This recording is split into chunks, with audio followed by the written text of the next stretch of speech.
Vande Mataram students. आज हम देखेंगे चैप्टर 1 का अभ्यास यानी एक्सरसाइज, जिसके अंदर सबसे पहले देखने वाले हैं हम शब्द ज्ञान। शब्द ज्ञान के अंदर है शब्दार्थ यानी वर्ड मीनिंग। ओके, यानी शब्दों के अर्थ जो हमने कविता के अंदर देखे थे, जिसका कुछ हार्ड वर्ड है उसका मीनिंग मैं आपको बताऊंगी। जो हमने कविता देखा था तब ओरली तो मैंने आपको बता ही दिया था।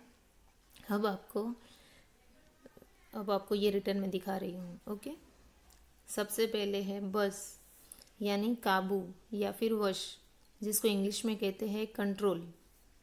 फिर है मीठी यानी सुखद या फिर अच्छी, जिसको इंग्लिश में कहते हैं स्वीट। बोली यानी बोल या वचन, वाणी भाषा, जिसको इंग्लिश में कहते हैं लैंग्वेज। रगड़ो झगड़ो यानी आपस के झगड़े, जिसको इंग्लिश में कहते हैं फाइट्स। कड़वापन यानी बुरा स्वभाव, कटुता यानी बिटरनेस, उसको इंग्लिश में कहते हैं। फिर है काई। काई का मतलब होता है बुरी भावना या फिर मतभेद, जिसको इंग्लिश में कहते हैं मॉस मीन्स बैड। ओके, फिर है नाता, उसका मीनिंग है संबंध या फिर रिश्ता, जिसको इंग्लिश में कहते हैं रिलेशन। उसके बाद है निकट यानी एकदम या फिर तुरंत, जिसको इंग्लिश में कहते हैं इमीडिएटली या फिर एब्सोल्युटली। करतूत यानी कार्य, जिसको इंग्लिश में कहते हैं डीड। उमगाने वाली, जिसका अर्थ है मन को हिला देने वाली। ओके, इसको इंग्लिश में कहते हैं एक्सलेंट। पेचीदे, जिसका मीनिंग है मजबूत या फिर उलझे हुए, जिसको इंग्लिश में कहते हैं कॉम्प्लिकेटेड। ताली यानी चाबी, इसको इंग्लिश में कहते हैं की। फिर है अनूठी यानी अनोखी या फिर निराली, जिसको इंग्लिश में कहते हैं यूनिक या फिर रेयर। विकसित यानी खिले हुए। ओके, ब्लॉम्ड, जिसको इंग्लिश में कहते हैं ब्लॉम्ड। ओके,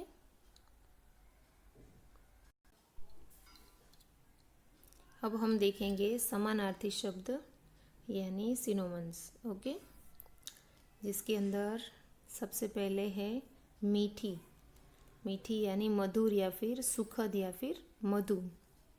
चाह यानी कामना, इच्छा या फिर अभिलाषा। फिर है पत्थर यानी शिला, पाषाण या पाहन भी कह सकते हैं। फिर है मुखड़ा यानी चेहरा, मुख या फिर आनंद भी कह सकते हैं।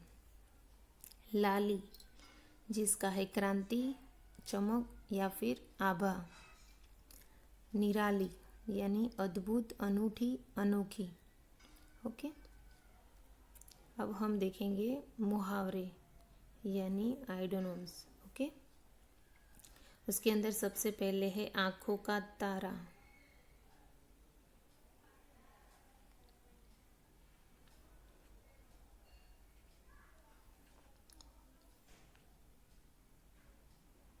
आंखों का तारा यानी बहुत प्यारा। ओके, और दूसरा है पत्थर को पिघलाकर मोम करना यानी कठोर मन वाले को कोमल बना देना। ओके, अब इसका वाक्य बनाए तो कैसा बनेगा कि माँ के लिए उसके बच्चे आंखों के तारे होते हैं। ओके, क्या बनेगा वाक्य? माँ के लिए उसके बच्चे आंखों के तारे होते हैं। पत्थर को पिघलाकर मोम करना यानी मीठी बोली ऐसी चीज़ है जो पत्थर को भी पिघलाकर मोम बना देती है। ऐसे वाक्य बन सकते हैं। इसके अलावा भी आप कोई और वाक्य बना के इसके अंदर लिख सकते हैं। ओके, शब्द ज्ञान के बाद हम देखेंगे उसका अभ्यास। अभ्यास के अंदर सबसे पहले दिखाया गया है मौखिक प्रश्न। मौखिक प्रश्न के अंदर एक है प्रश्नों के उत्तर बताओ। उसके अंदर क है इस कविता के रचयिता कौन है? तो इस कविता के रचयिता कौन है, क्या नाम था उनका? यस, अयोध्या सिंह उपाध्याय। तो उत्तर आएगा इस कविता के रचयिता अयोध्या सिंह उपाध्याय यानी हरिओद, उन्होंने अपना नाम हरिओद रखा था, यानी हरिओद भी लिखना है, हरिओद है। ओके। प्रश्न नंबर ख, मीठा बोलने से लोग सबके प्रिय कैसे बन जाते हैं? तो उत्तर आएगा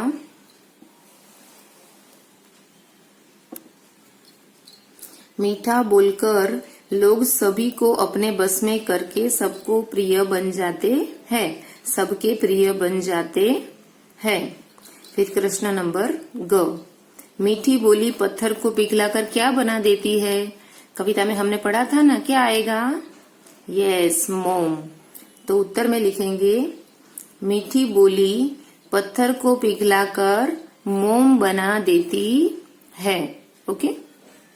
अब आगे देखेंगे प्रश्न नंबर घ, कवि ने किसको विकसित फूलों की डाली कहा है? कविता में हमने देखा था ना, किसी को विकसित फूलों की डाली कहा था। यस, मीठी बोली को। तो उत्तर में आएगा कवि ने मीठी बोली को विकसित फूलों की डाली कहा है। ये हो गए हमारे ओरल क्वेश्चन यानी मौखिक क्वेश्चन। अब हम देखेंगे लिखित प्रश्न। ओके।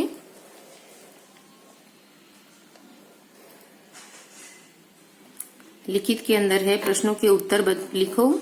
प्रश्न नंबर क, मीठी बोली क्या क्या करने में समर्थ होती है? मीठी बोली क्या क्या करने में समर्थ होती है? तो उत्तर आएगा मीठी बोली सभी को अपने बस में करने, झगड़ों को दूर करने, टूटे संबंधों को जोड़ने, मुखड़ों में लाली लाने, बिगड़ी बातों को बनाने और मन को खिलाने आदि में समर्थ होती है।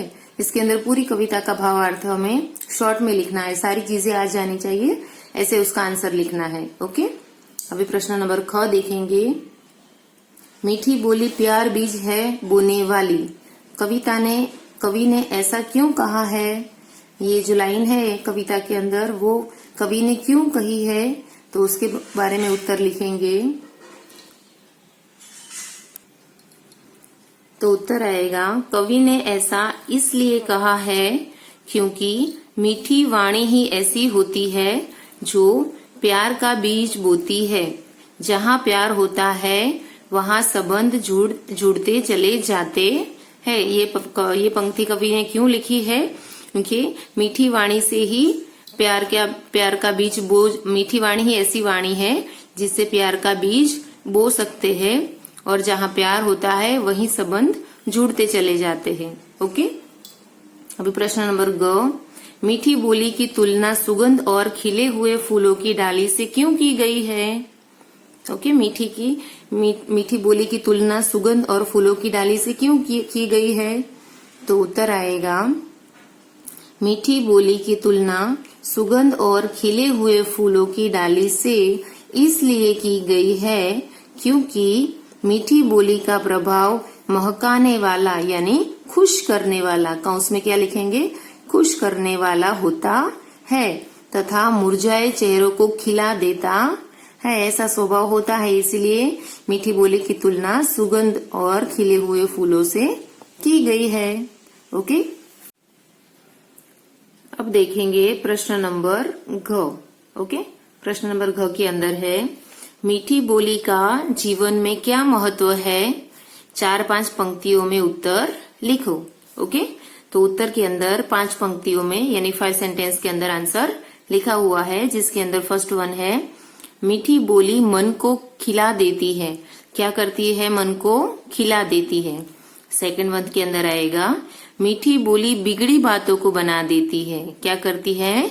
बिगड़ी बातों को बना देती है।